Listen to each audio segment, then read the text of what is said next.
On Saturday, Prime Minister Mark Carney issued a call for political unity as the Liberal convention in Montreal urged Canadians to move past politics as usual amid the shifting global order. The convention concluded just ahead of Monday's by-elections, expected to give the Liberals a majority government as the party mobilizes for the electoral test. Montreal, Quebec, Prime Minister Mark Carney used the Liberal Party of Canada's 2026 National Convention to call for unity, discipline, and focus as his government sits on the cusp of a parliamentary majority for the first time since 2015.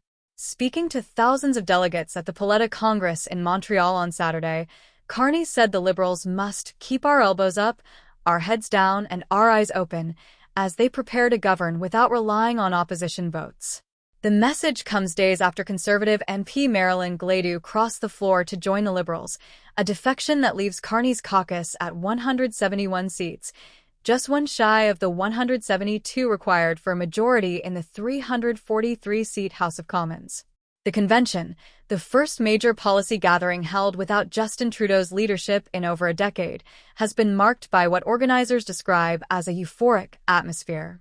Carney took over as Liberal leader and Prime Minister in March 2025, then led the party to a minority win in the April 28, 2025, federal election with 169 seats.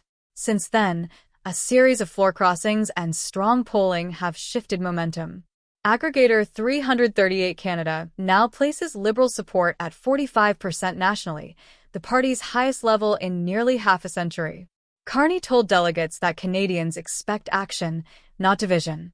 We have a mandate to secure this country's economy and sovereignty at a time of global uncertainty, he said, pointing to U.S. President Donald Trump's renewed trade threats, including a proposed 100% tariff on Canadian goods. We can only deliver if we are united, in caucus, in cabinet, and across the country.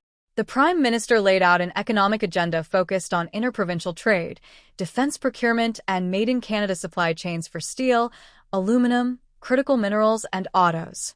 He also pledged to table legislation by July 1, 2025, to eliminate federal barriers to interprovincial trade and labor mobility.